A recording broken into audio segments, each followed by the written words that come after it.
Muito bem, gravação iniciada. Hoje é dia 24 de fevereiro de 2026. Declaro aberta a sessão da segunda Câmara Julgadora do Tribunal de Impostos e Taxas. Nós iniciamos hoje a primeira sessão do ano e deste mandato. É com muita honra aqui que eu volto à presidência da segunda Câmara e honra maior ainda estar aqui com os meus pares aqui, o Dr. Sérgio Benício, vice-presidente, Rubens de Oliveira Neves, e hoje, em substituição à doutora Mariana, Flávio Nascimento de Freitas, pela representação fiscal, Tiago Dias Negrão Murbá. Nós temos 7 processos em pauta. Eu inicio a sessão aqui informando que eu vou retirar de pauta o AIN 4054-209, Stefano Gutierrez Oliveira, que a relatora era a doutora Mariana Rodrigues Gomes Moraes, que não está presente, né? O doutor Nascimento está substituindo, então, estou, retirando de pauta, devolvendo, então, o processo para a pauta. Também processo, então, retirado de pauta. Iniciamos o processo, na sessão de hoje, vamos iniciar o julgamento do auto de infração 5056483, Alessandro Mantovi Furlan. O relator é o juiz Dr. Rubens de Oliveira Neves, é um recurso de ofício. O tema é ITCMD. Vamos iniciar esse processo, a pedido da advogada do contribuinte, que tem sustentação oral em outra Câmara, então nós vamos iniciar por esse processo. Então, desde já, eu passo a palavra ao ilustre relator para que apresente um breve relatório do processo, e em seguida eu abro a palavra para a advogada doutora Renata Ribeiro Duval. Doutor Rubens, com a palavra. Obrigado, presidente. Bom dia a todos. Esse caso é um caso de TCMD, como muitos, né, que a gente enfrentou e vai enfrentar, onde se discute a base de cálculo na doação de cotas empresariais, tá certo? Esse caso aqui é sui generis, e eu vou expor aqui em breves palavras que houve uma doação de cotas empresariais, na qual o contribuinte configurou como donatário, onde houve uma alocação de valores para uma conta de dividendos o nome da conta aqui, dividendos a pagar, tá bom? O valor aí de aproximadamente 22 milhões de reais foi alocado para essa conta, dividendos a pagar, diminuindo, obviamente, o valor do patrimônio líquido e a base de cálculo de TCMD. O fisco verificou que não havia base contábil para esta existência dessa conta, nada foi pago em 5 anos, desde que essa conta de dividendos a pagar foi aberta, e não havia nenhuma justificativa contábil para que isso existisse, digamos assim.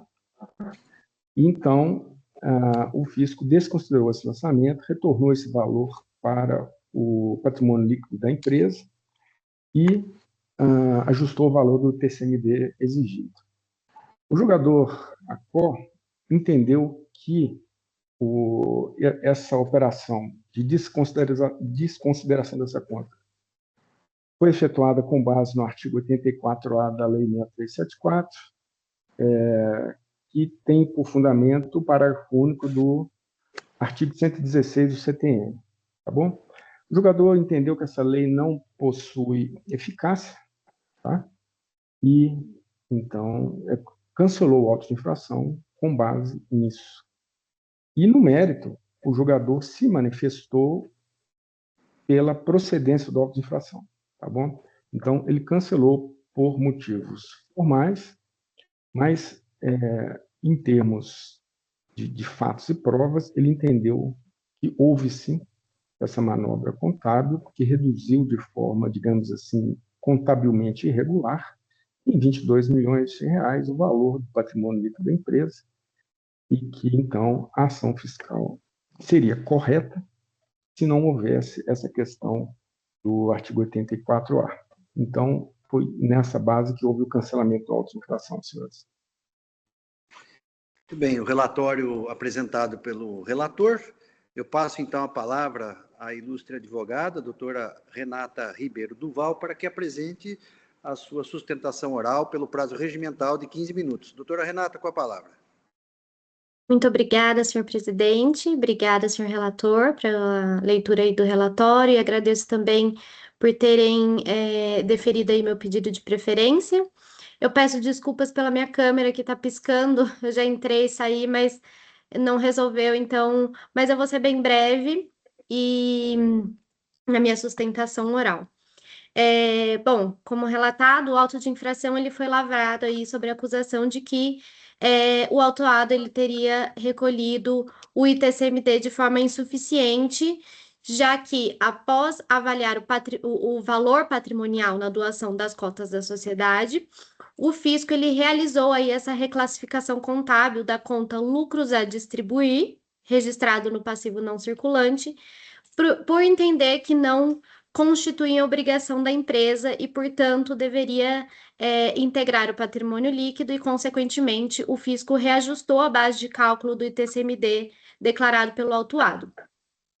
E aí, para melhor contextualizar, é importante ressaltar que 40% das cotas da empresa Furlan Participações, que pertenciam ao senhor Zulmírio e à senhora Natividade, que são pais do autuado, e inclusive eles foram arrolados como responsáveis tributários no auto de infração, eles foram doadas ao filho Adriano e os outros 40% doados ao filho Alessandro, que é autuado nesse processo, totalizando aí a doação de 80% das cotas da sociedade. As cotas, elas foram doadas com cláusula de usufruto vitalício aos donatários, né? O usufruto aos doadores, desculpa, conforme o parágrafo 4º da cláusula 4ª da alteração contratual anexada às folhas 123 dos autos, garantindo aí o uso, a administração e a participação nos lucros na proporção das cotas que detinham. À época da doação, em julho de 2020, a contabilidade da pessoa jurídica já retratava o patrimônio líquido de 77 milhões, apurado no balancete extraído da ECD, como confirmou o auditor fiscal, e foi sobre esse valor que foi calculada aí a base de cálculo do ITCMD recolhido pelos donatários.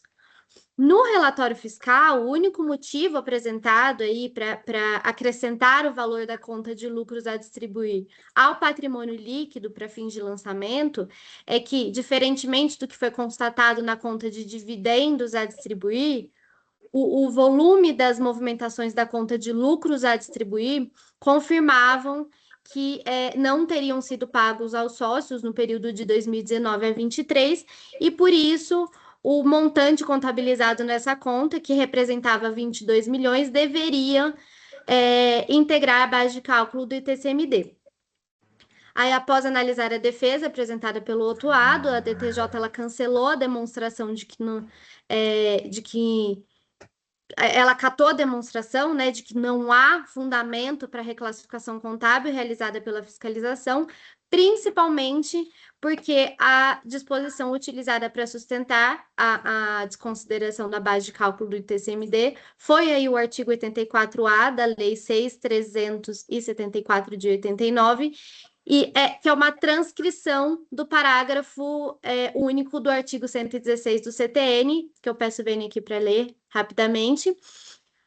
A autoridade administrativa poderá desconsiderar atos ou negócios jurídicos praticados com a finalidade de dissimular a ocorrência do fato gerador do tributo ou a natureza dos elementos constitutivos da obrigação tributária, observados os procedimentos a serem estabelecidos em lei ordinária. E foi justamente aí que o julgador de primeira instância confirmou que na ADI 2446, o STF decidiu que esse artigo 116, parágrafo único, que é reproduzido aí na lei estadual, ele é constitucional, mas possui a eficácia contida, o que significa que ele deve ser aplicado, não deve ser aplicado diretamente, sendo necessária aí a edição da lei ordinária que regulamente os procedimentos para a aplicação do dispositivo, que não há. Então, a DTJ, reconhecendo o efeito vinculante da ADI, julgou procedente a alegação do autuado e confirmou que era indevida e infundada a reclassificação contábil dos valores lançados nas contas de lucros a distribuir. A decisão ela foi submetida ao recurso de ofício, que agora é analisado, e apesar de acertada a decisão, né, de primeira instância, é preciso registrar que as demais razões da impugnação também são suficientes para afastar a autuação. Primeiro, que não houve qualquer comprovação ou indício de conduta dissimulada, muito pelo contrário, a contabilização dos lucros a distribuir no passivo não circulante, ela ocorreu muito antes da doação e em observância às normas contábeis aplicadas ao caso e registradas aí principalmente no CPC 25 e 26. Além disso, a acusação de falta de distribuição desses valores no lucro contabilizado no passivo não circulante, nos anos de 19 a 23, ela também não é fundamento para reclassificação fiscal, porque não há um prazo determinado para que ocorram esses pagamentos dos lucros contabilizados nessa conta do passivo não circulante. Além disso, conforme demonstrou também desde a defesa inicial, os lucros a distribuir, eles não são objetos da doação, ressaltando que não se trata de uma doação integral, mas com reserva de usufruto aos doadores, de forma que mesmo após a doação, os lucros continuaram a ser de propriedade dos doadores. E na eventualidade desses valores serem posteriormente transmitidos aí aos atuais donatários, os filhos, né, dos doadores, aí sim haverá o fato gerador de TCMD, seja por doação ou por sucessão causa-mortes, mas no presente momento, os valores doados foram apenas as cotas, sem os lucros a distribuir. Em recente decisão proferida pelo relator desse processo, Dr. Rubens, no auto de infração 5.024.708, foi dado provimento ao recurso ordinário apresentado pela contribuinte para cancelar a autuação fundamentada nas mesmas acusações registradas nesse processo.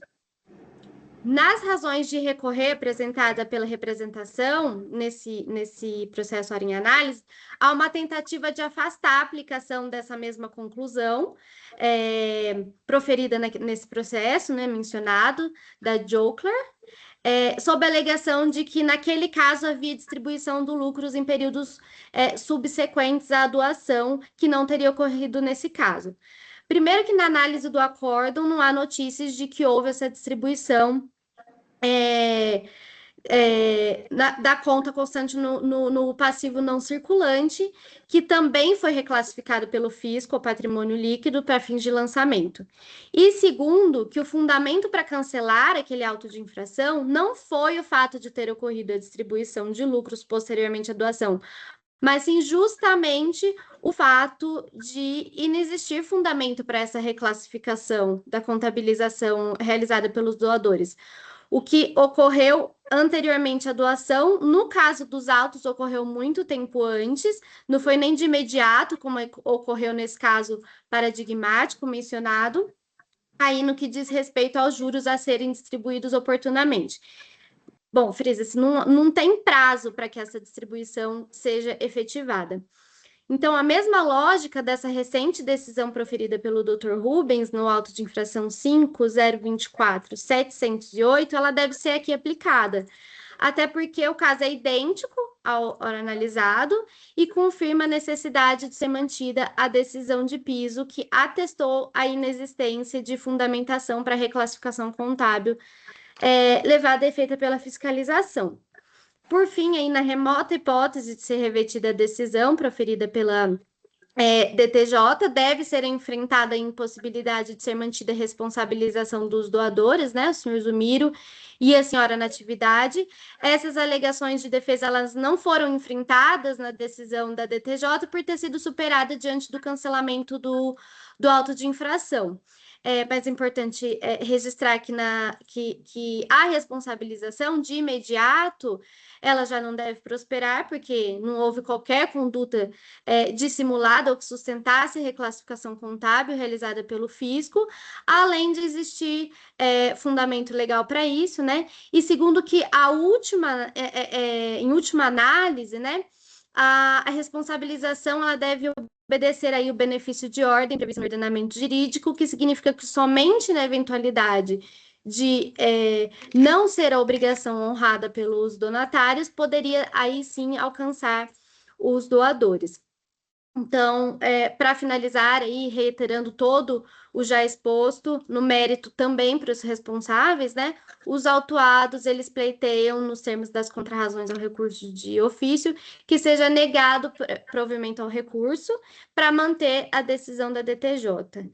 Eu agradeço a oportunidade e me coloco aí à disposição para eventuais esclarecimentos. Eu cumprimento a ilustre advogada, a doutora Renata, pela sustentação oral. Além de objetividade, atacou muito bem os pontos principais aí do seu recurso, né? Conseguiu sintetizar muito bem aí as suas alegações recursais. Eu passo, então, a palavra ao ilustre juiz Rubens de Oliveira Neves para que apresente o seu voto. Doutor Rubens, com a palavra. Senhor presidente, antes de ler o voto, existe uma situação que é o seguinte, que diferencia esse processo do outro, que eu fui relator também e cancelei, que uma coisa é você fazer uma reserva de lucros a distribuir, de lucros auferidos pela empresa, tá bom? Uma outra coisa é você fazer uma doação com reserva de usufruto e alocar 22 milhões para lucros a distribuir de valores futuros e incertos, sem nenhum prazo para ser efetivamente distribuído. E como todos sabem, a menos que eu esteja enganado, a morte, né, do doador com a extinção do usufruto não é fato gerador de TCMD, certo? Então, para qualquer aí, proprietário de empresa, já no final da vida, doa a empresa empresa que vale aí 100 milhões de reais, faz a doação das cotas, mas separa 99 milhões de reais de lucros futuros a ser distribuído, né, doa nua propriedade, e quando ele vier a falecer, acabou, conseguiu doar tudo sem pagar imposto. Realmente é uma maravilha, né? Mas, além disso, eu cometi um erro no meu voto, eu de fato, porque eu assumi que essa doação aqui era doação integral, sem reserva de usufruto, e eu fui verificar, está lá na JUSESP a reserva de usufruto, presidente. Então, se o senhor concordar, eu gostaria de rever meu voto, se o senhor puder tirar de pauta, eu já entro na próxima pauta, doutora Renata, com essas considerações que provavelmente vai mudar a minha fundamentação, porque eu não sei por que eu li todas as peças, eu entendi que não havia reserva de usufruto nesse caso, e fui em cima disso, inclusive, como fundamento da minha decisão, né? Então, se o presidente concordar, peço licença também à doutora Renata, para que eu possa verificar isso aí na semana, e ele saindo de pauta, volta na próxima pauta, sem nenhum prejuízo maior aí para todos. Não, sem problema, Rubens. Não há como, se você tem que rever o voto, né? Nós retiramos de pauta. Obrigado. E eu devolvo para o relator, ou você prefere que devolva para a pauta? O que você... Pode devolver para a pauta, que é mais ágil, já fica já pré-estabelecido que ele entra na próxima pauta, né? E nesse meio tempo é tempo suficiente para eu fazer essa correção aqui. Então, tá bom. Doutora Renata, a pedido do relator, então o processo retornou para a pauta, foi tirado de pauta para análise, para melhor análise do processo, tendo em vista até a sua sustentação oral. Então, o processo deverá retornar à pauta acredito que em breve, a senhora acompanhar, então, as publicações da pauta, né? E aí a senhora Sim. pode retornar aqui e posso adiantar aqui, caso o Dr. Rubens ele altere o voto dele, eu oportunizo, caso queira, novamente a sua sustentação oral, tá bom? Tá legal, senhor presidente, eu agradeço e eu peço o Vênia aqui para me retirar para que eu possa ir para outra câmera. Não, sim, sem problema, fica à vontade. Muito obrigada.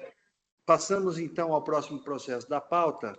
Nós temos aqui outro pedido de sustentação oral, que é da doutora Vanessa Nar.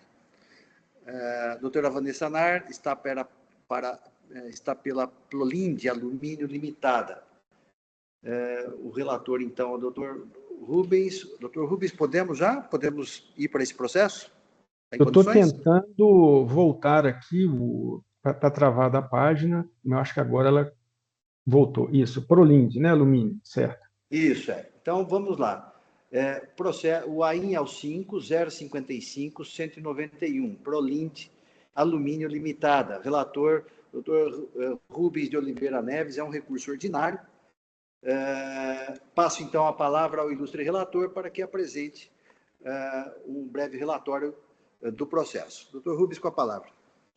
Senhores, esse caso aqui se trata de entrada de sucata de alumínio em estabelecimento industrializador, onde a legislação determina a quebra do diferimento na entrada da mercadoria no estabelecimento.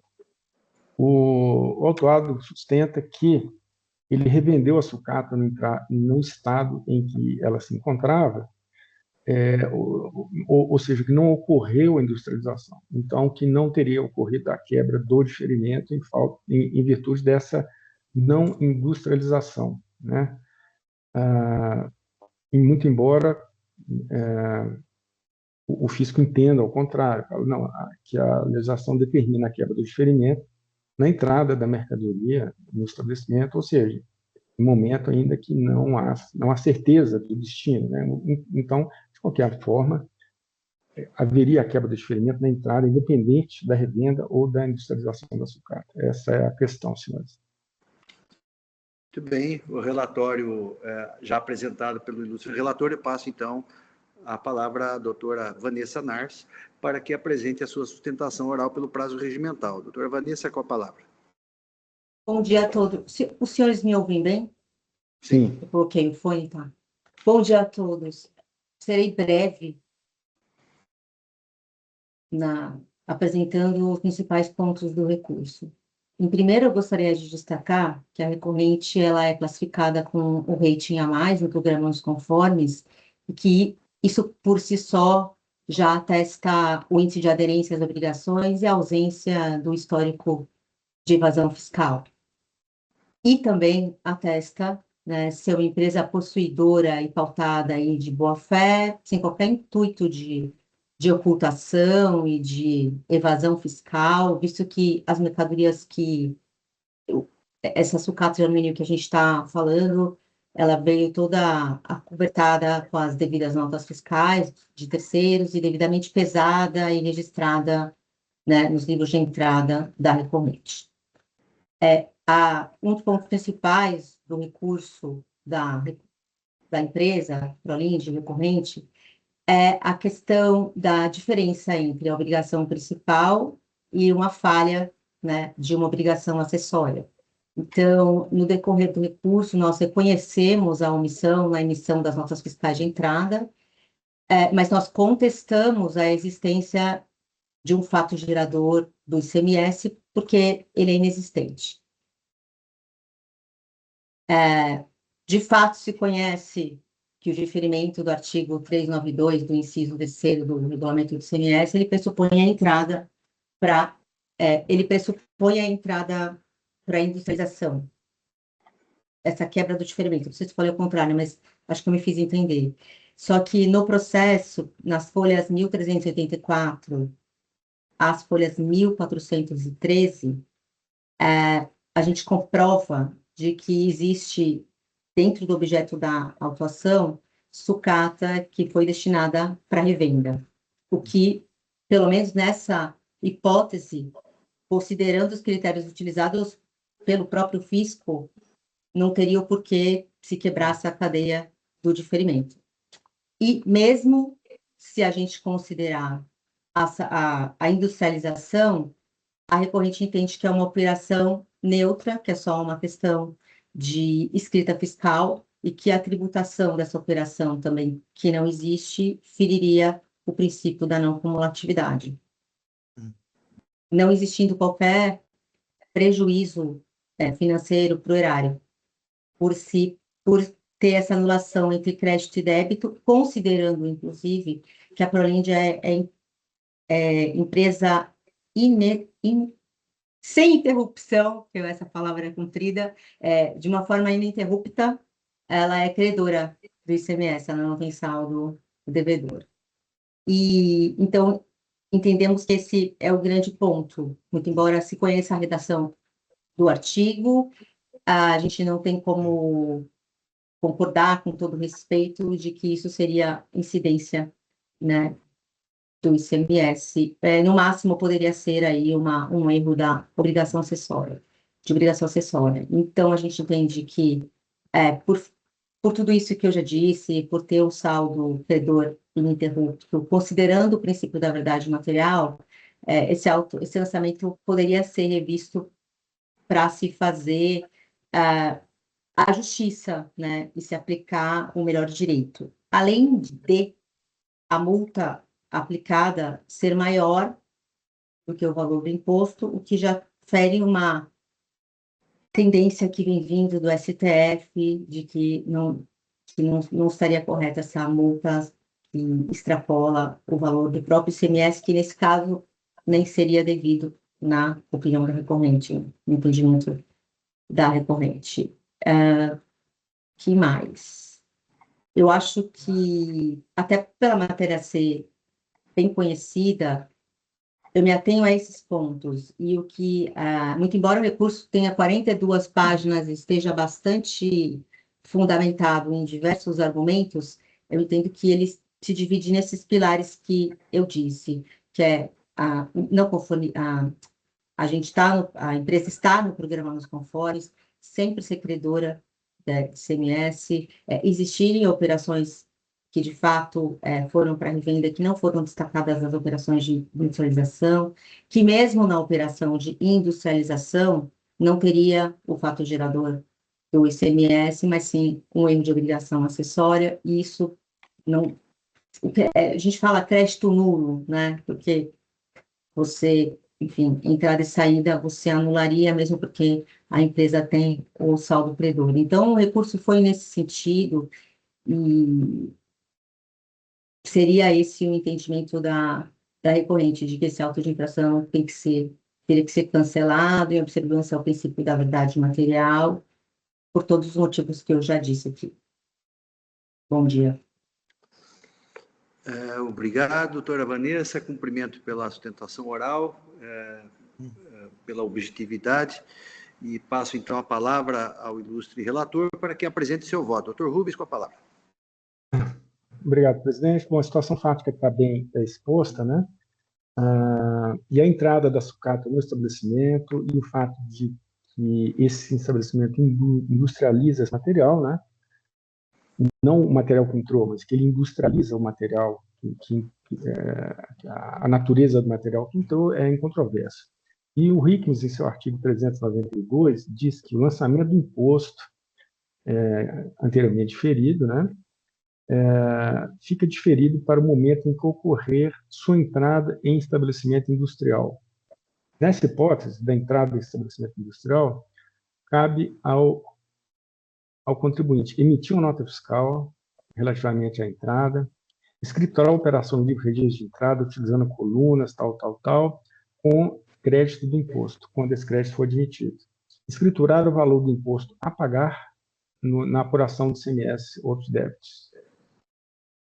Entrada de resíduos de materiais. Então, a legislação específica, quando determina que a entrada da sucata em estabelecimento industrial interrompe o diferimento do imposto incidente nas operações anteriores, devendo o contribuinte emitir nota fiscal de entrada e escriturar o imposto a pagar diretamente na apuração. Tá?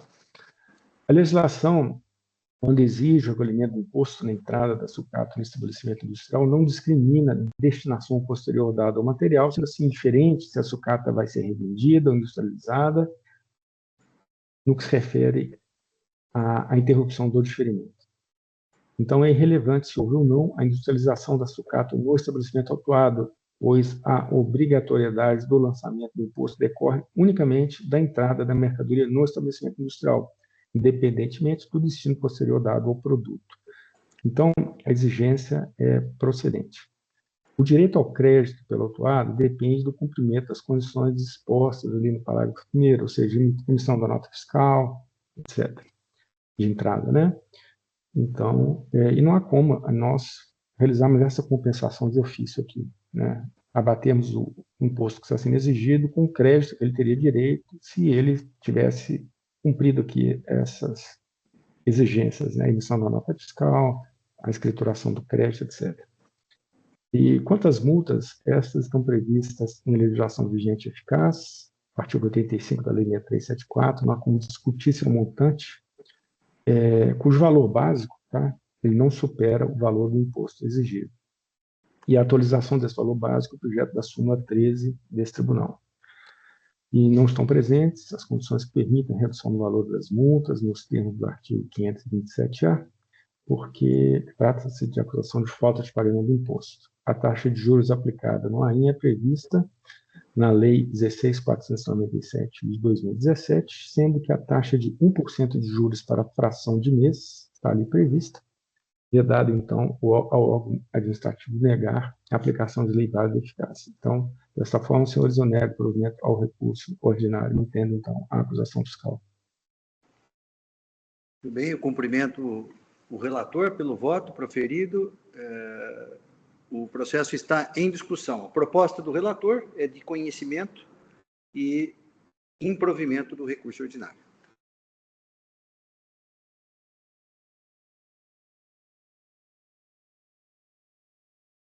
Muito bem, não havendo inscritos, eu estou encerrando os debates. Solicito aos senhores juízes confirmar presença para quórum de votação.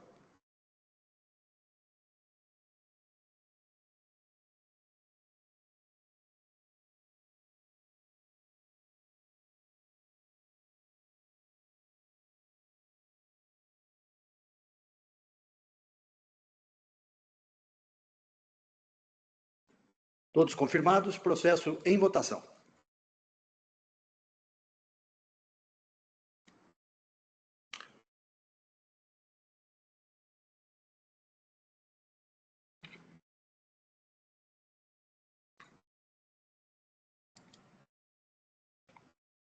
Votação encerrada. Proclamo o resultado do julgamento. O recurso ordinário conhecido integralmente, não provido à unanimidade, nos termos do voto do relator. Esse é o resultado do julgamento, doutora Vanessa. Agradeço a presença. Agradeço a oportunidade e sucesso a todos nesse novo mandato aí que inicia. Obrigado, Tchau. doutora Vanessa. Bom dia a obrigado. todos. Eu peço licença, vou me retirar. Ok? Obrigada. Por favor. Obrigada. Muito bem.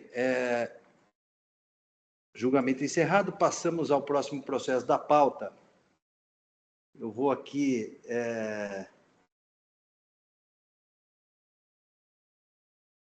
Aqui tem mais um processo do Rubens, mas eu vou dar aqui um pouco de descanso para o Rubens, né? Que foi acionado aí seguidamente aqui.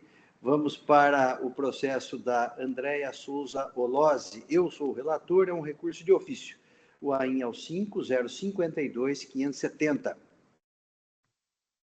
Não há inscritos para sustentação oral, então eu vou diretamente ao voto. O tema é ITCMD, compra e venda de cotas sociais por valor inferior ao mercado. A fiscalização autuou o contribuinte por falta de recolhimento TCMD, mas a decisão de primeira instância foi pela improcedência do AIN. Eu vou já fazer esse resumo aqui do meu voto. Conforme consta do relatório, é recurso de ofício contra a decisão de primeiro grau que cancelou o AIN exordial. Passando a apreciação da matéria devolvida a esse tribunal, eu esclareço que o recurso de ofício foi interposto contra decisão de primeiro grau, de folha 134 a 143, que julgou improcedente o AIN, sob o fundamento de que o fisco não comprovou à sociedade a efetivação da doação das cotas sociais. Em suas razões recursais, folhas 162 e 170, a representação fiscal pede provimento do apelo, alegando que os elementos dos autos mostram que o negócio jurídico consistem na suposta compra e venda de cotas sociais, que a suposta compra e venda de cotas sociais não está evidenciada na medida em que os pagamentos não foram feitos pela compradora, pessoa física, Andréia, mas pela empresa, bem como que os valores indicados em contrato particular são incoincidentes com o negócio jurídico, consoante declaração de imposto de renda da vendedora, Rita, e a alteração do contrato social que previu a retirada da vendedora Rita do contrato social. As contrarrazões do recurso oficial do contribuinte, de folhas 174 a 183, pugna pela manutenção da decisão de primeiro grau por seus próximos fundamentos. Afirma que a operação foi onerosa, maiormente pelo recebimento do valor pactuado, conforme folhas 179 e 65 a 102, que são recibos e TEDs. Há coincidência entre seu patrimônio na declaração de imposto de renda da pessoa física e o valor da aquisição das cotas sociais. É irrelevante a diferença entre o valor nominal das cotas do contrato social da empresa, folhas 27 a 33, e o valor do negócio jurídico representado pelo contrato de folhas 60 a 63, tendo em vista a autonomia de vontade e a liberdade contratual do particular, de modo que a discrepância de valores não configura doação. E, finalmente, o fisco não pode desconsiderar a natureza onerosa da compra e venda das cotas sociais de uma sociedade empresária em razão do disposto no artigo 110 do CTN. Definidos os pontos controvertidos, passa o exame do recurso. A acusação é de falta de pagamento de TCMD pela doação de cotas pela venda de cotas sociais da empresa HMS, para a autuada Andréia de Souza Olose, consistente na diferença entre o valor de R$ 12.500 e o valor patrimonial das respectivas cotas no valor de R$ 7.428.873,10, implicando no recebimento em doação no valor de R$ 7.416.373,10. Sobre esse valor, de base de cálculo, foi aplicado o percentual de 4%. Para a motivação do lançamento tributário, a autoridade fiscal juntou os seguintes documentos que eu aqui relaciono. O contribuinte, por sua vez, anexou em sua defesa os seguintes documentos, que eu também relaciono, eles começam em folha 60 até o 125. Registro que, após a defesa do contribuinte e os documentos juntados na oportunidade, a fiscalização manifestou-se pelo reconhecimento dos pagamentos feitos às folhas 65 a 102, opinando pela redução do crédito tributário conforme folha 132. Com efeito, verifico que os documentos produzidos pelo sujeito ativo são suficientes para a prova formal da infração perpetrada, tendo sido atendido o disposto no artigo 34, parágrafo 1º da Lei 13.457. De início, ressalte-se que a teor do artigo 9º, parágrafo 1º, e do artigo 10, parágrafo 3º da Lei 10.705, a correta apuração do valor de mercado das cotas sociais é através do patrimônio líquido da empresa, por representar a grandeza econômica da base de cálculo do TCMD, de acordo com o placê de pacífica jurisprudência do Poder Judiciário, que aqui eu indico alguns julgados. Registro que a recorrente e a recorrida não divergem nesse ponto, mas sim quanto aos critérios do fisco para a desconsideração do negócio jurídico de aquisição e cessão de cotas da sociedade empresária em Testilha. O ponto nodal da controvérsia é saber se o negócio jurídico entabulado pelo contrato de folha 60/64 foi lícito ou se houve dissimulação com vistas a ocultar o ato da...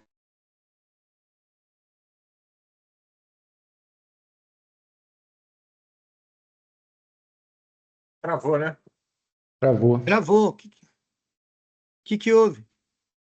Travou, Orivaldo. Travou, Orivaldo. Nós estamos todos ativos aqui. Eu só fechei a câmera para atender o telefone aqui, porque... Você fechou a câmera, travou ele lá. É só porque eu fechei a câmera? Não. É que aqui Aqui fechei a câmera, só um pouquinho. Ele já volta. Vou fechar a câmera enquanto ele não volta.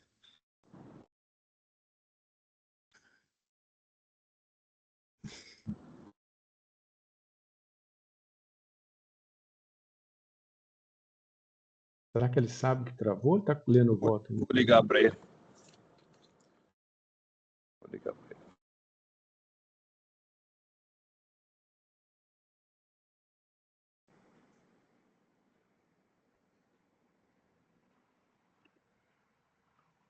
Desculpe, caiu. Opa. Pronto. Era eu te ligando aí para saber se você tinha percebido que tinha... Eu até mandei mensagem no grupo que caiu o meu Teams, mas sim. Retornando aqui ao meu voto, então desculpe aí, foi uma falha aqui do sistema, acho que da internet, provavelmente. Mas vamos lá, o ponto nodal da controvérsia é saber se o negócio jurídico entabulado pelo contrato de folha 60 e 64 foi lícito ou se houve dissimulação com vistas a ocultar o pagamento do ITCMD. A fiscalização sustenta que houve manobra ilícita do contribuinte, dado que o negócio jurídico de venda e cessão de cotas sociais não foi devidamente comprovado. O contribuinte, por sua vez, aponta que todos os atos societários, contábeis e negociais, do ponto de vista do direito privado, foram regulares, de tal sorte que a autoridade fiscal não teria base legal para desconsiderar o negócio jurídico celebrado. Analisando detidamente as provas dos autos, entendo que o apelo oficial merece parcial provimento. Há vários elementos que demonstram a parcial dissimulação do negócio jurídico consciente aplicação da técnica da dinâmica da fraude, proposto pela professora Maria Rita Ferragutti, que eu sempre adoto aqui para o convencimento dos meus votos, né? Então, eu cito aqui a doutrina dela. Com efeito, seguindo aqui no meu voto, tendo por base a referida teoria, passo a analisar o apelo do fisco diante da alegada ilicitude do contrato de venda e cessão de cotas da empresa HMS. Em primeiro lugar, fato incontroverso é o valor patrimonial das cotas transmitidas, no valor de R$ 7.428.873,10, representado pelo balancete de folhas 40, que não foi impugnado pelas partes. Com efeito, os efetivos valores recebidos pela sócia retirante, vendedora Rita Valéria de Souza, montam o valor de R$ 3.485.783,71, conforme documentos de folha 65 ou 102, ou seja, menos da metade do valor patrimonial da empresa HMS, que, no meu sentir, configura pressuvio à míngua de justificativas e demonstrações econômicas que pudessem embasar a justeza ou a adequação do preço contemplado pelo negócio jurídico. Veja-se que o contrato de folha 60/64 prescreve as condições da venda das cotas, em especial através das cláusulas 1ª e 5ª, estipulando o seu objeto, valor, condições de pagamento, o caráter absoluto da dívida, a irrevogabilidade e a irretratabilidade do pacto, sem apontar entre mentes as razões do baixo preço estipulado. O referido contrato também não justifica nem esclarece por qual razão os pagamentos foram feitos pela sociedade empresária e não pela pessoa física da senhora Andréia de Souza Olose, ora recorrida. Não se confunde pessoa jurídica com a pessoa física do sócio, de modo que, do ponto de vista contábil, nada justifica os valores de pagamento saírem do caixa da pessoa jurídica. Devera, se a disponibilidade financeira da sociedade empresária e este faz o pagamento, estaríamos diante do adimplemento de haveres a partir de um procedimento especial contábil na forma do artigo 1031 do Código Civil, que corresponde ao reembolso do valor das cotas ao sócio retirante excluído ou falecido, calculado com base na situação patrimonial, balanço de determinação, à data da saída. E aqui eu transcrevo o artigo 1031 do Código Civil. Outro indício de que foram adotados contorcionismos para não pagar ITCMD nem o imposto de renda da pessoa física sobre o ganho de capital ao fisco federal são os valores declarados na declaração do imposto de renda da pessoa física, da vendedora, que não são compatíveis com os efetivos recebimentos, podendo configurar em tese crime contra a ordem tributária. Para efeitos tributários, vislumbro atos tendentes a dissimular o negócio jurídico para não pagar o TCMD devido, ainda que parcialmente. Se a elisão fiscal é lícita, a elusão ou a evasão fiscal devem ser combativas pela atividade fiscalizatória, não só em respeito aos princípios da legalidade da vinculação, mas também pelo princípio da justiça tributária. Demonstrada a dissimulação, cabível a aplicação do artigo 116, parágrafo único, com o restabelecimento parcial da acusação fiscal deste AIM. A uma, porque de fato restou comprovado o recebimento de valores pela vendedora das cotas sociais, conforme documentos folha 65 a 102, recibos e TEDs, ensejando a retirada efetiva da senhora Rita Valéria de Souza do quadro social da empresa, de acordo com a alteração de contrato social de folhas 25 a 39, devidamente arquivado na JUSESP. Ora, ao joeirar os termos do relato da acusação fiscal, o fisco adotou as premissas de que o negócio jurídico e a retirada da senhora Rita da sociedade empresária ocorreram e que, por esta razão, está sendo exigido de TCMD pela diferença entre o valor nominal das cotas sociais, 12.500, e o valor patrimonial das cotas transmitidas, 7.428, e os quebrados.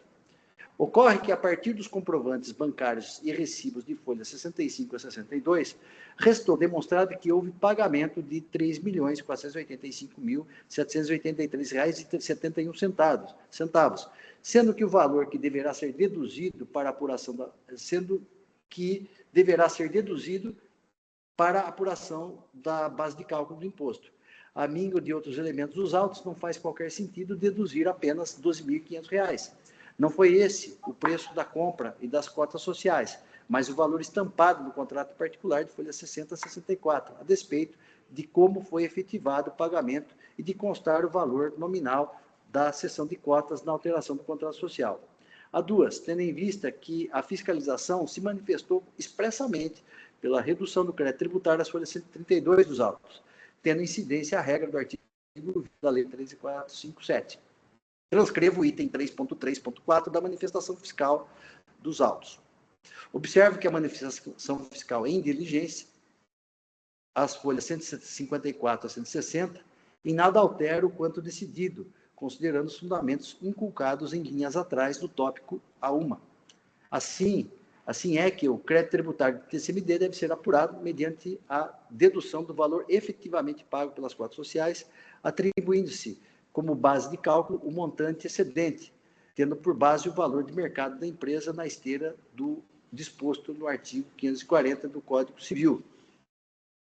É a denominada doação remuneratória, que se caracteriza por ter a aparência de mera liberalidade, pois para o doador há firme propósito em remunerar os serviços prestados ou de prestar alguma contraprestação ao donatário, não sendo uma típica doação até o limite do montante desembolsado, não tendo aqui o caráter de efetiva liberalidade. Porém, se o valor da remuneração ou da contraprestação da recompensa superar o valor do benefício recebido, que eu entendo que é o caso dos autos, né, que é o remanescente, caracteriza-se a liberalidade para efeitos tributários e configurando-se assim como doação. Nesse sentido, a jurisprudência do Tribunal de Justiça, que aqui eu transcrevo. Então, por tais razões, eu provejo em parte o apelo oficial para reduzir o crédito tributário. Então, a minha proposta é de conhecer o recurso de ofício, dar para parcial provimento para restabelecer a acusação fiscal, porém, reduzindo o crédito tributário para R$ 157.723,58, conforme manifestação fiscal de folha 132, nos termos fundamentados. Esse é meu voto, o processo está em discussão.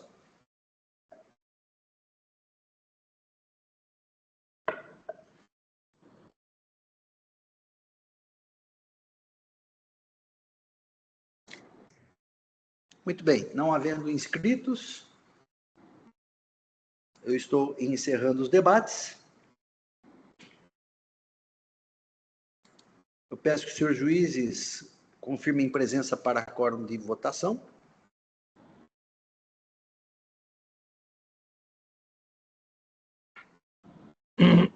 Todos confirmados, processo em votação.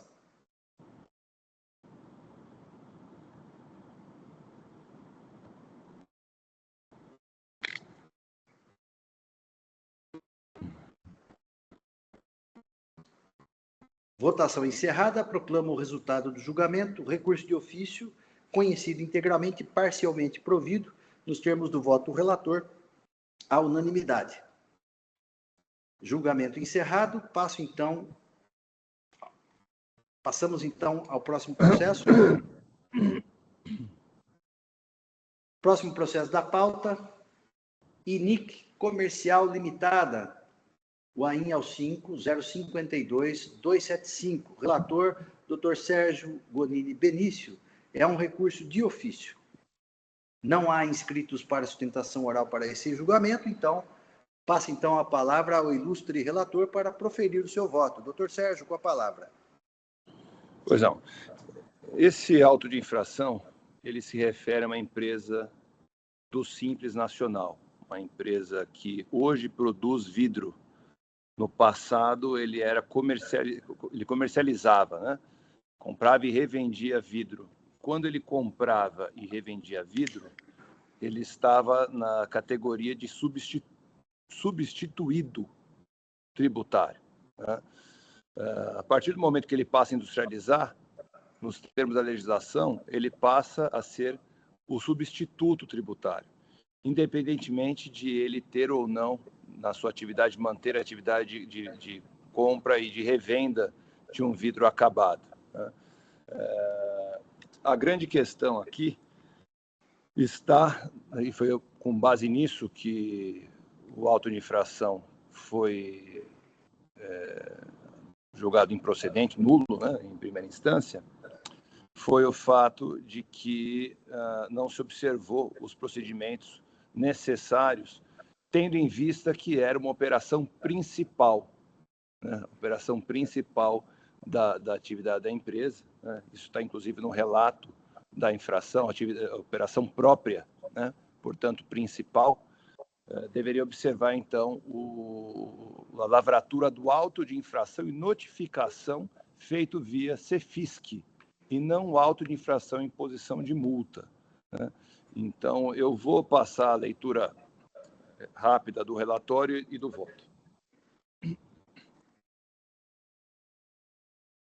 Deixou de pagar ICMS no montante de R$ 634.045,91 durante o ano 2022 por emissão de notas fiscais modelo 55 relacionadas no demonstrativo 1, anexo a este, referente a operações tributadas com erro na determinação da base de cálculo. A empresa, na condição de responsável tributário, em operações com mercadorias sujeitas à sistemática da substituição tributária, emitiu notas como se fosse substituída, conforme se comprova pelas cópias dos documentos juntados. O auto de infração foi instruído com uma série de documentos. Em face da acusação acima descrita, a contribuinte apresentou impugnação, folhas 438 a 460, visando o cancelamento da exigência que lhe for imputada, aduzindo em síntese que atua como comércio atacadista de vidros desde o início de suas operações. Em 6 de 4 de 2021, passou a fabricar vidro plano, sem, contudo, abandonar as atividades relativas ao comércio atacadista de vidros. Se encontra na condição de substituta tributária na venda de produtos por ela industrializados e substituída enquanto comercializador de vidros adquiridos de terceiros para revenda. Aqui está o equívoco dela. Ela imagina que ela ainda consegue guardar essa distinção, né? Enquanto que a legislação diz, uma vez o contribuinte passando a ser industrializador, industrial, ele passa a ser necessariamente o substituto tributário. A atuação se refere exclusivamente a notas fiscais emitidas sob o FOP 5405, venda de mercadoria adquirida ou recebida de terceiros, sujeita a ST, na condição de contribuinte substituído. Não há comprovação nos autos de que as operações em tela se referem aos produtos industrializados pelo impugnante. O lançamento é precário, dada a confusão na descrição da infração, que ora se afirma se tratar de cobrança de ICMS próprio, ora fundamenta a cobrança de ST e ICMS-ST. Sendo contribuinte optante pelo Simples Nacional, sendo substituto tributário, teria o ICMS apurado de forma diversa. Tendo desconsiderado a opção pelo Simples Nacional, o contribuinte teria direito ao crédito das operações anteriores.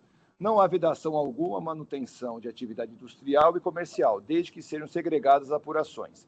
É legal a constituição do crédito através do auto de infração em questão, pois, sendo contribuinte optante pelo Simples Nacional, na hipótese de infração tributária decorrente de operação própria, deveria ter sido lavrado um auto de infração e notificação fiscal, nos termos do artigo 87, parágrafo 1º da resolução. Afastamento da multa, dado seu caráter confiscatório. No mais, com fundamento no próprio princípio da verdade material, requereu a concessão de prazo complementar para a produção de provas adicionais. Quanto aos documentos que acompanharam a impugnação, aqui nada mais junta um documento dizendo que não tem ação judicial tratando do tema. Recebida a impugnação, os autos foram conduzidos à autoridade fiscal atuante, que se manifestou às folhas 909 a 911, afirmando que a argumentação da defendente contraria o dispositivo legal, artigos 313-Y do regulamento, uma vez que, independentemente de alegar atuar paralelamente como comerciante, é aquilo que eu mencionei para vocês. Aqui ele vem dizendo, não importa, ele vai ser substituto porque é industrial. Como a defendente atua na fabricação das mercadorias citadas no artigo, sendo sujeito passivo por substituição, não deveria haver o destaque do ICMS-ST nas operações de entrada. No caso de entradas do ICMS-ST destacado, isso aqui também, eu vou até fazer uma observação para os senhores, ela é importante para entender o contexto, mas não é o fundamento da decisão recorrida. Adquirente poderia entrar com pedido de ressarcimento do ICMS-ST das operações afetadas. Não há previsão de crédito em aquisições por entradas enquadradas no Simples Nacional. Desta forma, os valores dos insumos com o ICMS-ST virariam custo, ou viram custo. A apuração do ICMS é feita de forma simplificada. Não há previsão de crédito em aquisições por empresas enquadradas no Simples Nacional. Não foi efetuada a exclusão ou desenquadramento do estabelecimento do regime do Simples Nacional e, portanto, aplica-se a vedação ao aproveitamento de créditos e o percentual da multa aplicada encontra a previsão no artigo 85 da lei. E os cálculos foram realizados conforme a legislação vigente. Passo seguinte, os autos foram levados a julgamento, ocasião em que o juiz da Delegacia Tributária de Julgamento de Bauru julgou improcedente o auto de infração em imposição de multa, pois considerou que, tratando-se de operações próprias, isso está lá no relato do auto de infração, né? São operações próprias, deveria ter sido realizado de forma simplificada, dentro da sistemática do regime do Simples Nacional, nos termos do artigo 33 da Lei Complementar 123 de 2006 e do artigo 37 da Resolução CGSN 140 de 2018. Considerando tratar-se de decisão contrária à Fazenda Pública, foi interposto recurso de ofício e apresentado o parecer da representante fiscal de Bauru, opinando pelo restabelecimento integral da exigência, vez que a, abre aspas, utilização de auto de infração e notificação fiscal, segundo a resolução CGSN, citada agora, este é o documento de autuação quando há inadimplemento da obrigação principal prevista na legislação do Simples Nacional, o que não é o caso da presente acusação, fecha aspas. A impugnante, por sua vez, apresentou suas contrarrazões ao recurso de ofício, requerendo a manutenção da decisão recorrida. Esse é o relato do essencial. Agora eu passo para o meu voto. Assim, tendo analisado tudo que dos autos consta, passo ao meu relato. Inicialmente, insta esclarecer que, embora o mérito da acusação tenha sido tratado no bojo da decisão recorrida, limito o meu voto à questão de nulidade do lançamento, em decorrência do vício formal, posto que o julgador de primeira instância elegeu exclusivamente esta nulidade como razão de decidir pela improcedência da acusação. Nesse sentido, dos autos extrair, já no relato da infração, que a acusação em tela decorre de operação própria, e a seguir tomei como incontroversa a condição da contribuinte convitante do Simples Nacional. Com efeito, portanto, há que se pôr a situação ora julgada sob a luz da Lei Complementar 123 de 2006, que delega ao Comitê Gestor do Simples Nacional a disciplina da matéria relativa à fiscalização das obrigações principais no Simples Nacional. O Comitê Gestor do Simples Nacional, por sua vez, estabeleceu, por meio da Resolução 140 de 2018, que, aí eu venho citando aqui o que mencionou, dizendo que, no caso do Simples Nacional, microempresa, empresa de pequeno porte, deve ser lavrado o auto de infração e notificação emitido por meio do CEFISC, que é o sistema adequado elegido aí pelo Comitê Gestor do Simples Nacional. Parágrafo 1º. O auto de infração e notificação fiscal é o documento único de autuação a ser utilizado por todos os entes federados no caso de inadimplemento da obrigação principal, vistas na legislação do Simples Nacional. Portanto, resta claro que o lançamento de ofício da obrigação principal deve necessariamente ser levado a cabo através do auto de infração e notificação fiscal. Nesse diapasão, a celeuma será solucionada se pudermos ou não afirmar que uma operação própria se encontra entre as obrigações principais do Simples Nacional. Assim, retomei ao Código Tributário Nacional, em seu artigo 113, que determina que, abre aspas, a obrigação principal surge com a ocorrência do fato gerador, a obrigação principal surge com a ocorrência do fato gerador, tem por objeto o pagamento de tributo ou penalidade pecuniária e extingue-se juntamente com o crédito dela decorrente. Então, complementei com a letra da Lei Complementar 123, de 2006, e que dita que, artigo 3º, artigo 13, o Simples Nacional implica o recolhimento mensal mediante documento único de arrecadação dos seguintes impostos e contribuições. Aí, omisses, vou lá para o inciso 7º. Imposto sobre operações relativas à circulação de mercadorias, o nosso CMS. Logo, tratando-se de erro na determinação da base de cálculo, que é o que está no relato da infração, vez que a contribuinte da condição de responsável tributário em operações com mercadorias sujeitas à sistemática da substituição tributária, emitiu notas como se fosse substituída. É indubitável que as operações em questão constituem obrigação principal e devem ser lançadas de ofício, através de auto de infração e notificação fiscal emitido por meio do CEFISC, conforme dispositivo transcrito acima.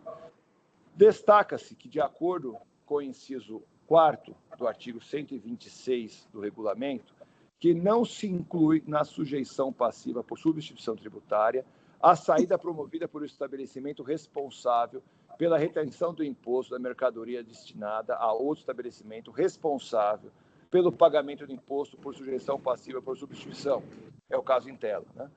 Em relação à mesma mercadoria ou a outra mercadoria enquadrada na mesma modalidade de substituição. Fecha aspas. Ou seja, sendo contribuinte industrializadora de vidros por força do dispositivo acima citado acima, ela não poderia configurar como substituída, mesmo as operações de mera revenda, confirmando, portanto, se tratar de operação própria, logo obrigação principal. Então, aqui vem simplesmente a obrigação do que já está no relato da infração. Morreu. Resta, então, configurado o desalinho entre o ordenamento legal e a prática. Assim, eventual manutenção do auto de infração, imposição de multa, fere frontalmente o parágrafo único do artigo 142 do Código Tributário Nacional, que determina que, abre aspas, a atividade administrativa de lançamento é vinculada e obrigatória, sob pena de responsabilidade funcional, fecha aspas. Vejamos o ensinamento, e aqui eu venho tratando aqui dos ensinamentos de José Eduardo Soares de Mello, que vem na mesma questão que o agente fiscal não tem, né, margem para fazer o lançamento de forma que ele entenda mais razoável, não tem que seguir a lei, tá certo? Vem aqui também o professor Roque Antônio Carrasa, falando do princípio da legalidade, no mesmo sentido. Então, isso posto, conjugando os ensinamentos transcritos acima, conclui-se que o lançamento tributário por força do princípio da estrita legalidade está vinculado ao rígido e absoluto cumprimento das exigências formais e substanciais, portanto, não obedecida à forma. Não há motivo que justifique e fundamente o lançamento. Este posicionamento não é isolado, pois que foi aplicado no julgamento do auto de infração 4.118.171, dígito 2, pelo nobre julgador Dr. Flávio José Sanches Arantes, ICMS e falta de pagamento de imposto apurado por meio de levantamento fiscal, comércio virtual, Mercado Livre, contribuinte optante pelo Simples Nacional. Acusação de falta de pagamento apurada por meio de levantamento fiscal refere-se à omissão de receita e não à falta de emissão de documento fiscal. O lançamento de ofício deveria ter sido realizado na modalidade de auto de infração e notificação fiscal, nos termos do artigo 24, inciso 1 da resolução. recurso ordinário provido para cancelar o auto de infração sem prejuízo de nova ação fiscal. Antes exposto, conheço e nego o provimento ao recurso de ofício para manter integralmente a decisão recorrida e cancelar a exigência, aqui nos mesmos termos, sem prejuízo de lavratura de auto de infração e notificação fiscal, que é o que eu entendo que é o adequado nesse caso. É como eu voto, senhor presidente e demais colegas. Cumprimento o ilustre relator pelo voto proferido. A proposta do relator é de conhecer e negar provimento ao recurso de ofício, mantendo, então, o fundamento, né, que ensejou aí o cancelamento formal aqui do auto de infração. O doutor Rubens pediu vistas para melhor analisar, doutor Rubens, é isso? Isso, com licença aí, com a vênia do doutor Benício, eu realmente nunca vi um caso desse, nunca tive a oportunidade de julgar, e realmente eu gostaria de analisar isso para ter uma melhor segurança, porque eu entendo que as exigências do Simples Nacional precisam ser autuadas via a INFE, mas que como há uma questão de substituição tributária, eu gostaria de analisar melhor a quem caberia esse imposto, porque a subseção tributária, ela ocorrendo, ela afasta, né? Ela é tratada à parte. Então, eu gostaria de, com a vênia dos relatores, dar uma examinada melhor nesse caso aí, por gentileza. Claro, claro. Aqui até para complementar aqui informações, né? O próprio fiscal, ele menciona que aqui, no meu ponto de vista, eu acho que deveria haver aqui, esse contribuinte deveria solicitar um regime especial, né? Quem fornece, nos termos da legislação, inclusive, não deveria se utilizar da substituição tributária. Deveria ter o RPA regular, uma vez que ele, né, a própria legislação deixa bem claro, e eu cito no meu voto aqui, né? Uma vez ele estando dentro da substituição tributária, né, quem está no outro lado da cadeia, não deve haver aplicação de ST na cadeia anterior. Então, mas aqui, doutor Rubens, apenas para consignar um pouco mais aqui o meu raciocínio, existe aqui, no meu ponto de vista, indiscutivelmente, a avaliação de uma operação própria, né? A operação principal, e nos termos dessa operação principal, existe lá a confirmação de não recolhimento, né? Porque você tem uma redução de base de cálculo. Isso deveria ser feito, já que é uma empresa do Simples Nacional, deveria ser feito justamente no âmbito do sistema do CEFISC. E é basicamente isso, né? É isso que o julgador de primeira instância se atém. Eu expliquei a operação como tudo, que é importante para a gente entender a questão da substituição tributária e a questão de ser própria ou não a operação. Tá bom? Então, eu agradeço a atenção de todos. Só feito esses esclarecimentos. Doutor Benício, essa empresa ela não foi desenquadrada do Simples, não, né? Não, né? Não.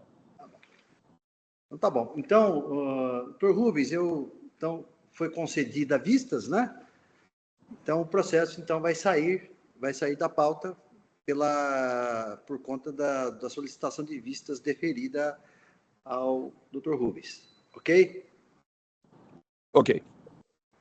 Obrigado. Muito bem. Passamos, então, tentando aqui, que já saiu. Passamos, então, ao próximo processo da pauta.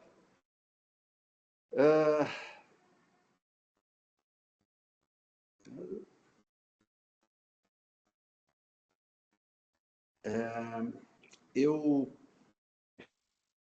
passo aqui, então, ao processo de Javel Carlos Colombo, o AIN ao 5055982, relator Rubens de Oliveira Neves, é um recurso ordinário.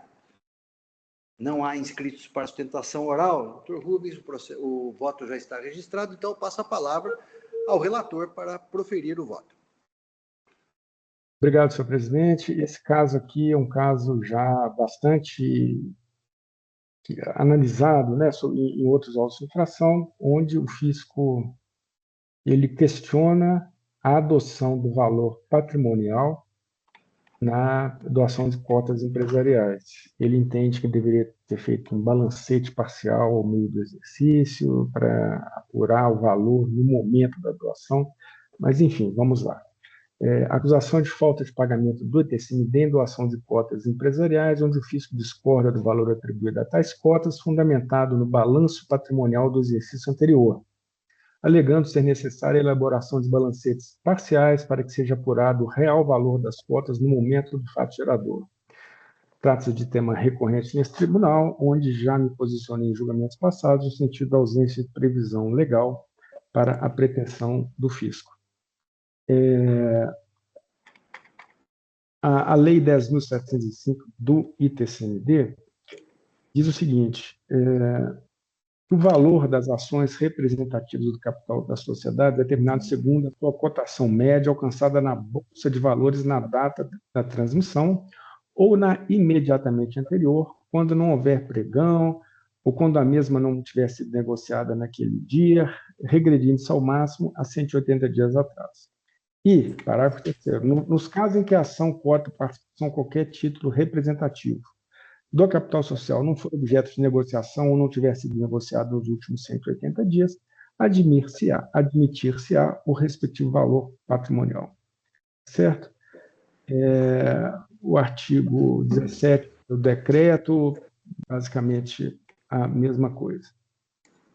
O autuado alega em sua defesa que determina a portaria CAT 15 de 2003 que na transmissão causa-mortes realizadas em âmbito judicial.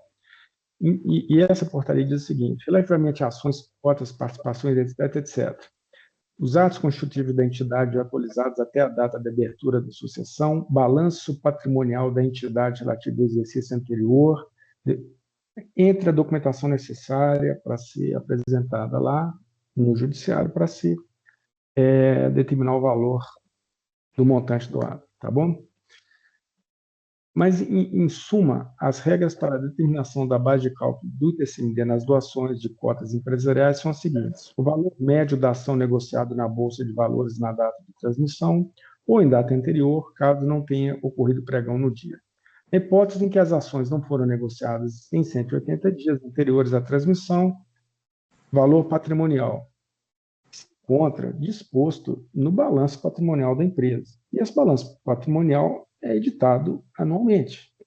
Bom? Então, há que se usar o balanço anterior. No caso em tela, o fisco afirma que o valor patrimonial que consta no balanço patrimonial se altera no tempo, que para fins tributários deve ser recalculado através de um balancete específico, onde o PL da empresa é calculado na data de transmissão. O autuado contra-argumenta, alegando aquela portaria CAT. Tá bom? O auditor diz o seguinte: a elaboração dos balancetes feitos pela fiscalização está baseada no artigo 1031 do Código Civil, e esse artigo prevê a elaboração de balanço especial ou balanço de determinação ou apuração de haveres.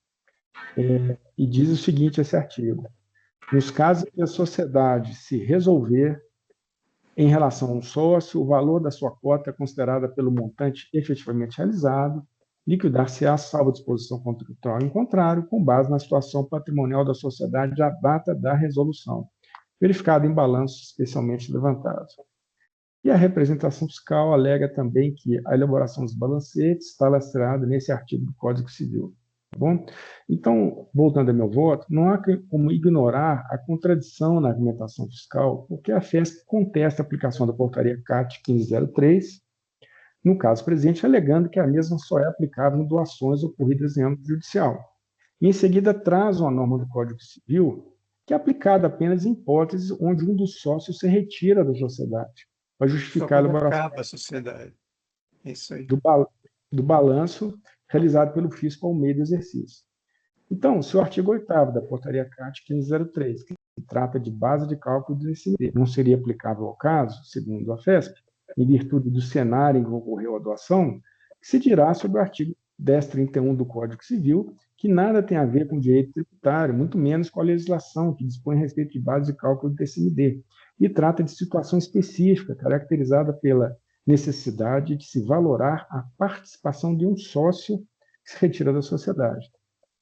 O fato é que assiste razão ao contribuinte quando alega que não existe na legislação tributária qualquer norma que autorize o fisco a elaborar um balancete parcial no meio do exercício para calcular o patrimônio líquido da empresa na data da doação das cotas, Nesse sentido, o artigo 1031 do Código Civil é, ao meu ver, inaplicável ao caso, porque a uma não se trata de norma tributária, e a duas, porque prevê medidas específicas para a valoração da participação de um sócio em sua eventual retirada da empresa, um cenário que não possui relação com os fatos desse processo.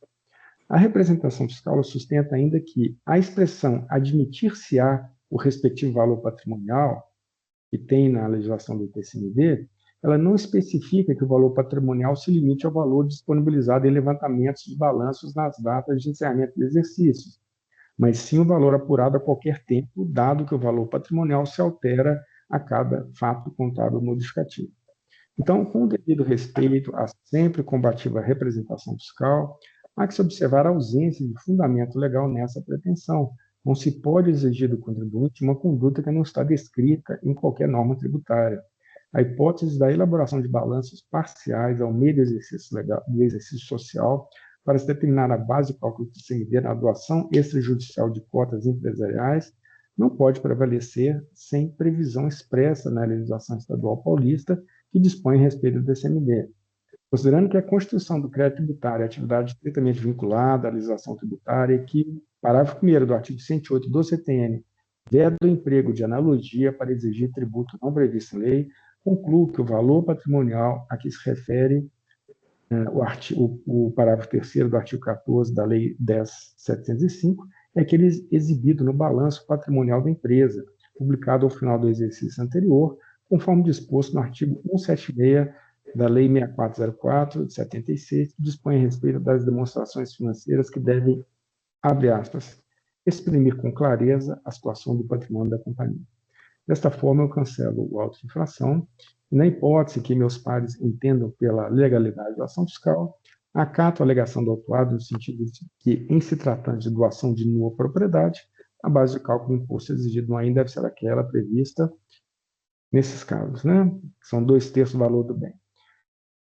E o fato de que o autuado calculou ou recolheu o TCMD em relação aos fatos geradores desse AIN sem redução da base de cálculo não lhe afasta o direito de que o valor do imposto exigido no AIN seja calculado nos termos da lei, né? Multas previstas, né, assim como taxa de juros na lei, isso na eventualidade, né, de se entender legal o balanço parcial, tá bom?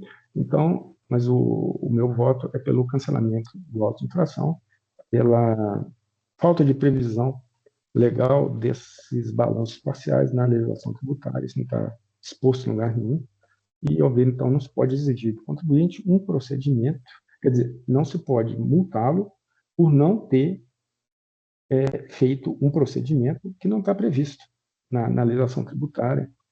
Na minha opinião, não há como prevalecer, então, meu voto é pelo cancelamento do auto de infração. Seus votos se encontram registrados. Muito bem, cumprimento o ilustre relator pelo voto proferido, muito bem fundamentado. A proposta é de cancelar o ITCMD, né? A questão, o ITCMD não, cancelar o auto de infração, tendo em vista que teria que ser pelo balanço fechado, não parcial, né? Basicamente é isso. E Dr. Rubens, eu tomei a liberdade aqui de apresentar uma preferência, acolhendo, né, e acompanhando o seu voto integralmente, mas apenas acrescentando aqui, para enriquecer aqui, um precedente, né, nesse mesmo sentido do Tribunal de Justiça do Estado de São Paulo, né, um julgamento proferido em agosto de 2024 pela 9ª Câmara de Direito Público. Então, eu estou convergindo com o relator, já adianto aqui, né, que eu vou acompanhá-lo, e acrescentando aqui, no meu voto de preferência, o julgado do TJ, que corrobora aí o entendimento do ilustre relator. Mas o processo está em discussão, continua em discussão.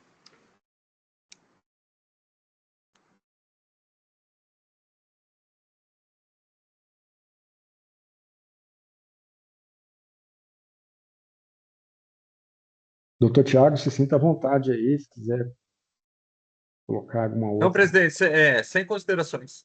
Obrigado. Tá.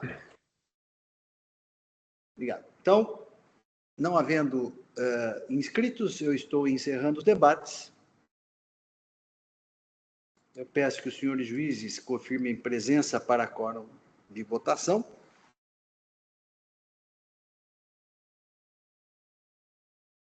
Todos confirmados, processo em votação.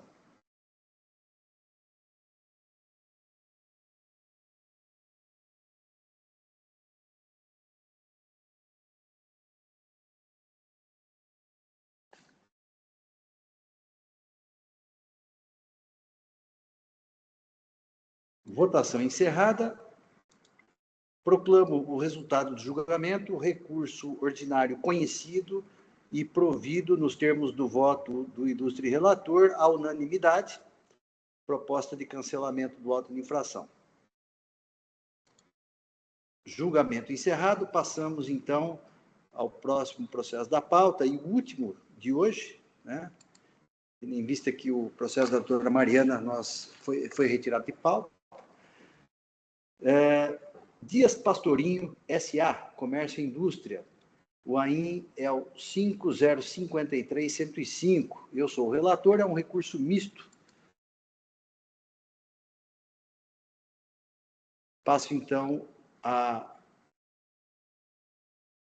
proferir o meu voto, uma vez que, tendo em vista que não há inscritos para sustentação oral. Eu vou tentar sintetizar o máximo possível, que é o voto um pouquinho longo, então eu vou tentar, durante a minha fala, resumir o máximo possível, ok? Então, passando já de início, aqui o processo é o seguinte, é uma só acusação, falta de pagamento do ICMS por levantamento fiscal, né?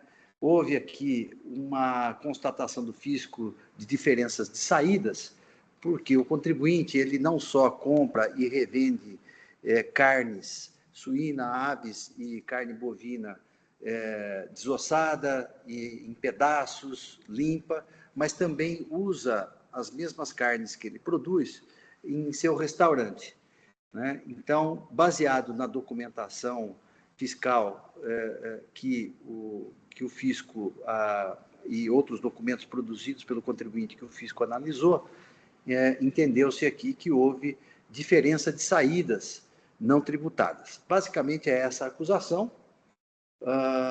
O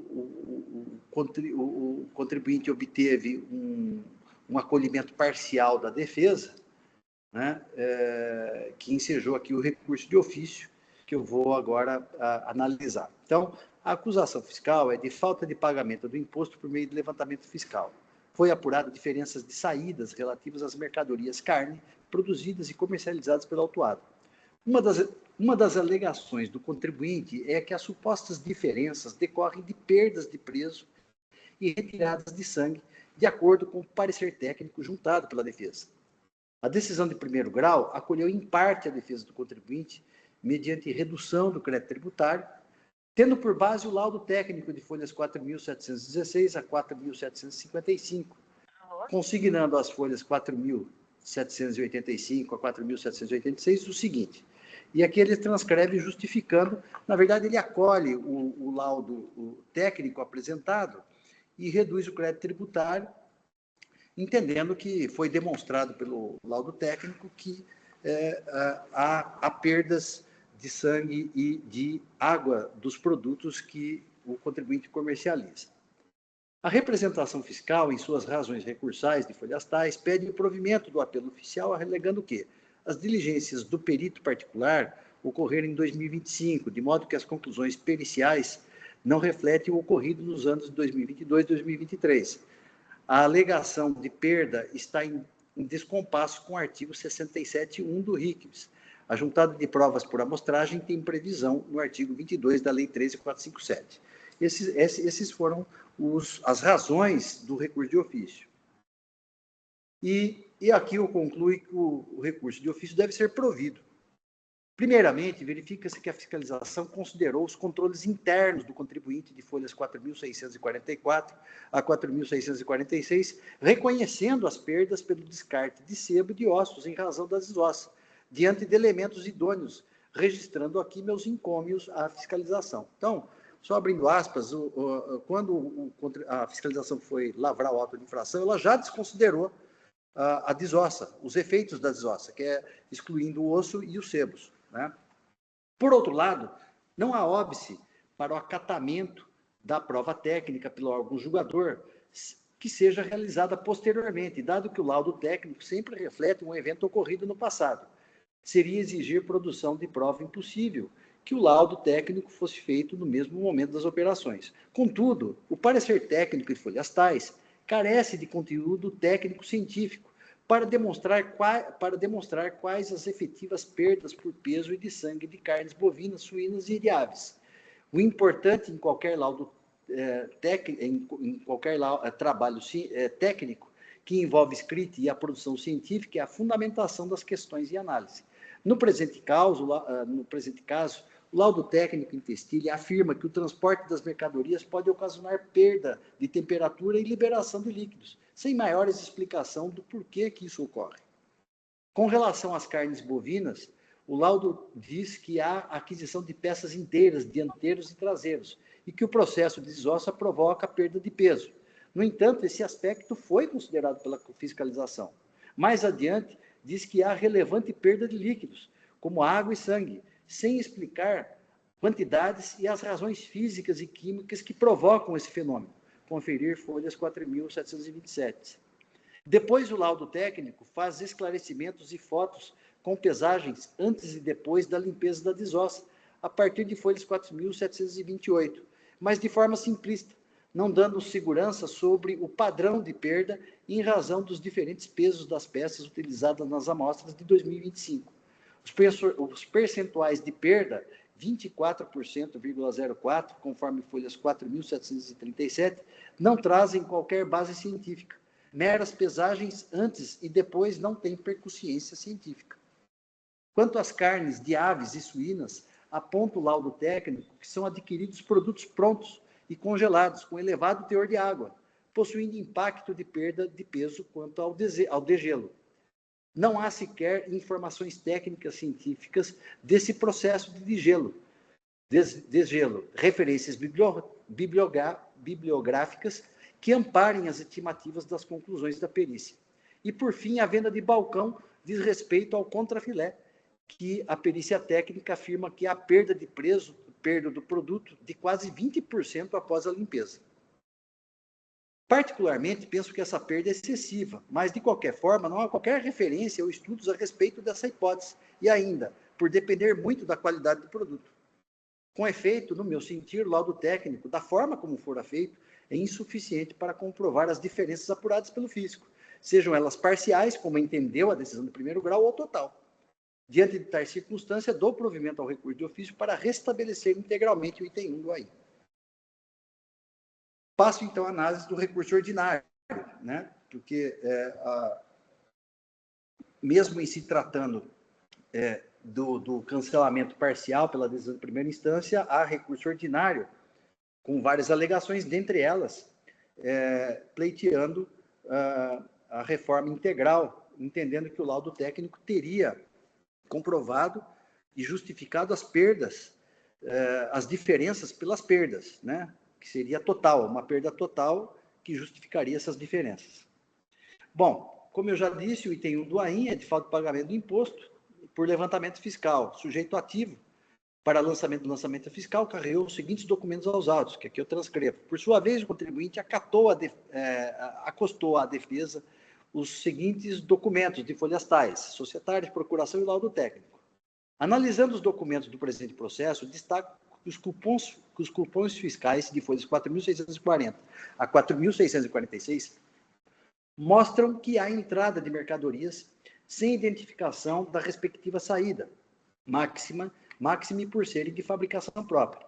De outra parte, as planilhas dos anexos 1 até o 9º, o último é o resumo, têm supedânea no artigo 22 da Lei 13.457 e se coadunam com as demais provas dos autos, de modo que cabe ao sujeito passivo a produção de provas para iridir os demonstrativos produzidos pelo sujeito ativo. Portanto, há indícios de que houve diferença de saídas passíveis de serem tributárias, não havendo outras provas para ilidir o lançamento fiscal. Dos documentos juntados pelo autuado, destaque-se parecer técnico de folhas tais e planilha de folhas tais, que não comprova a tese de que não houve saída sem recolhimento de ICMS. As alegadas perdas de peso e retirada de sangue, conforme alegado as folhas tais da defesa e as folhas tais do recurso ordinário, se infere que a fiscalização levou em consideração em quilograma, tendo em vista os relatórios internos produzidos pela empresa quanto ao descarte do sebo e ossos, após a desossa, conferir folha 6 do relatório circunstanciado.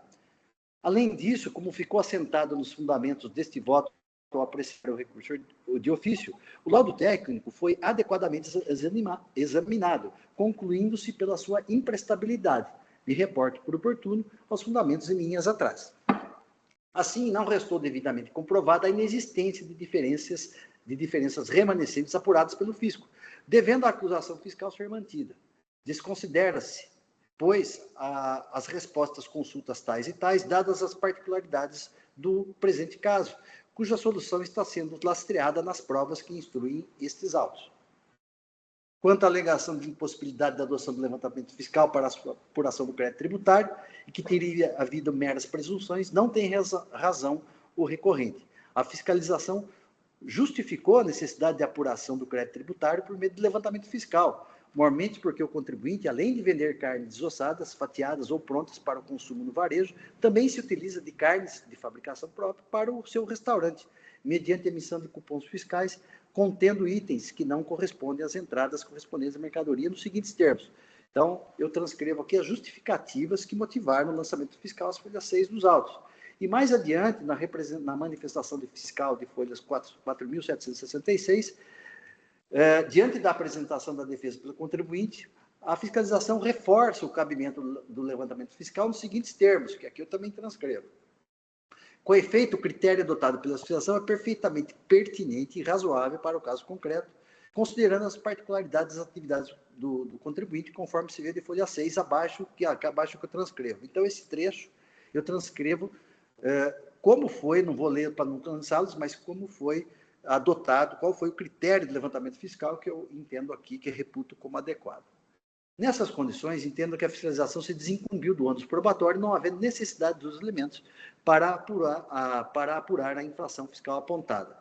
E aqui eu passo aqui, só para adiantar, eu passo aqui a citar algumas normas da legislação, né, estadual, né, artigo 18 da Lei 13.457, artigo 74 da Lei 374, 509 e 509A do RICMES, que demonstram aqui que eu fundamento aqui o cabimento e a legitimidade do levantamento fiscal para situações como essa.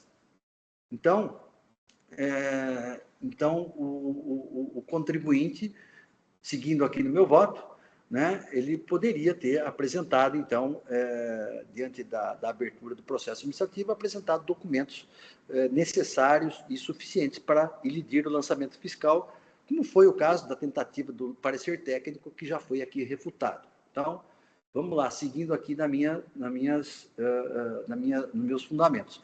Uma vez constatadas as diferenças e apurados os valores por arbitramento, não tendo o contribuinte apresentado qualquer prova para elidir a presunção fiscal legal, mostra-se lícita a incidência do artigo 509 do RICMES. No que tange à correta aplicação das alíquotas do imposto, como bem apontou a representação fiscal em suas contrarrazões, nas folhas 5.004, deve incidir o percentual de 18% sobre as operações apuradas no levantamento fiscal, uma vez que a mesma, o parágrafo 4º e o parágrafo 4º do artigo 74, né, tem fundamento aqui no 74, parágrafo 4º da Lei 63.74/89, que determina expressamente a aplicação da alíquota estabelecida no inciso 1 do artigo 52 do RICMES, sendo de somenos importância a resposta à consulta número tal, além do que este órgão julgador não está vinculado às conclusões das respostas às consultas do Cefaz. Então, eu transcrevo aqui o artigo 74 citado, então não há que se falar em redução da base de cálculo, conforme pleiteia o contribuinte, na aplicação, ou de aplicação de benefícios fiscais ou regimes especiais. Com efeito, em relação ao item 1, a infração restou comprovada. A partir de folhas 4.941, o contribuinte alega que o valor do crédito tributário, o valor do crédito de ICMS da entrada deveria ter sido considerado e deduzido pela fiscalização. e eu estou dizendo aqui que o direito de crédito do contribuinte, ou o crédito extemporâneo, é assegurado. Ele pode fazer isso, é uma faculdade dele fazer isso de uma maneira voluntária, né, desde que atenda os requisitos legais. E prossigo aqui nos meus fundamentos, dizendo que a sugerida recomposição do saldo do credor pelo contribuinte não tem amparo legal, conforme precedentes do próprio TIT e do Poder Judiciário, que aqui eu transcrevo, não vou ler para não cansá-los também.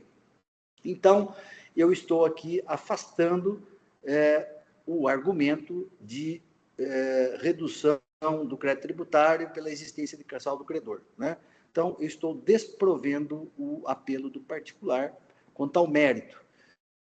O contribuinte também aqui pede a aplicação do 527A, mas é inaplicável, porque os requisitos objetivos que a infração não implique em falta de pagamento, então é impossível aqui a aplicação de redução da multa do artigo 527A na espécie. Então, diante disso, eu conheço do recurso de ofício e dou provimento para restabelecer integralmente item 1 do AIM. De outra parte, conheço em parte do recurso ordinário, nessa extensão, nego o provimento. Esse é meu voto, o processo está em discussão. Gostaria só de fazer uma pergunta, presidente. Pois não. Com relação ao restabelecimento do item 1, o provimento integral e do recurso de ofício, seria porque o senhor desconsiderou o laudo apresentado que tratava das perdas em 20% de água e sangue, que foi entendido pelo julgador de primeira instância que ele era um laudo válido e o senhor desconsiderou, entendendo que ele não era um laudo que trazia fundamento, não tinha base legal. Exatamente, doutor Sérgio Benício. A fiscalização, num primeiro momento, ela desconsiderou as perdas de osso e de sebo. Sim. Aí lavrou o auto de infração. Aí veio o contribuinte e apresentou o laudo justificando o seguinte: olha, não há diferenças porque tudo que se apurou de diferença é perda de sangue e de líquidos, né? E aí, quando houve a decisão de primeira instância, na verdade, o julgador de primeira instância acolheu parcialmente esse laudo, né? E aí reduziu o crédito tributário. Não totalmente, mas parte. E aí foi por conta dessa redução, né, parcial do crédito tributário que houve a interposição do recurso de ofício. Ao analisar a leitura foi correta, né? Quando eu fui analisar o laudo, eu senti uma precariedade de fundamentação técnica e científica, porque ele faz basicamente, na minha visão, na minha leitura, ele faz lá algumas justificativas, ele faz pesagens antes e depois, basicamente é isso, para justificar as perdas, né? Mas, e coloca fotos de balanças, né? Da carne ainda sem limpar, depois ela limpa ou ela picada. Então, eu achei, na minha leitura, né, pelo menos, que o laudo ele carecia aí de fundamentação técnica e científica. Né? Obrigado. Para mim está bem claro, agradeço e parabéns pelo voto aí, muito detalhado. Obrigado. Obrigado, doutor Benício. O processo ainda continua em discussão. Eu acompanho o relator. Acompanho. Acompanho também. Muito bem, diante então da manifestação de todos, eu estou encerrando os debates. Eu peço então que os senhores juízes confirmem presença para quórum de votação.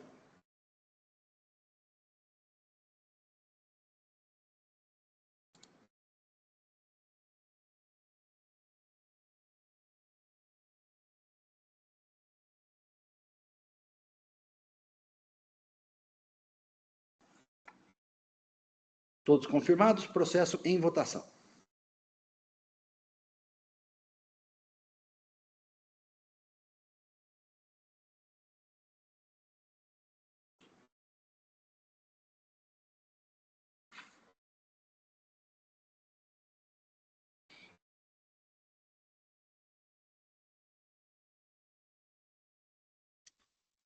Votação encerrada. Proclamo o resultado do julgamento. Recurso de ofício conhecido e provido, recurso ordinário parcialmente conhecido e não provido quanto ao mérito.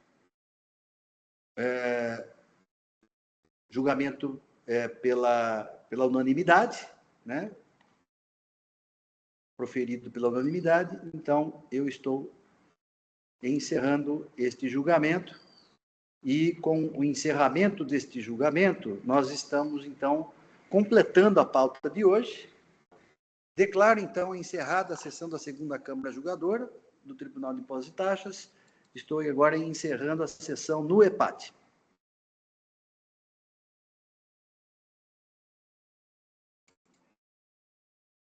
Muito bem. Julgamento encerrado no EPAT. Eu agradeço a todos, renovo aqui minha satisfação de compor essa Câmara com meus queridos amigos aqui presentes, Nascimbem também, apesar de estar substituindo, e agradeço a atenção de todos e a produção e a colaboração aqui com os trabalhos aqui dessa sessão. E Tiago, seja bem-vindo, estamos aí à vontade, você está no grupo, precisando de alguma coisa aí, é só nos solicitar, tá bom? Tá ótimo, obrigado. Então, Oswaldo, eu peço então que encerre então a gravação, por favor.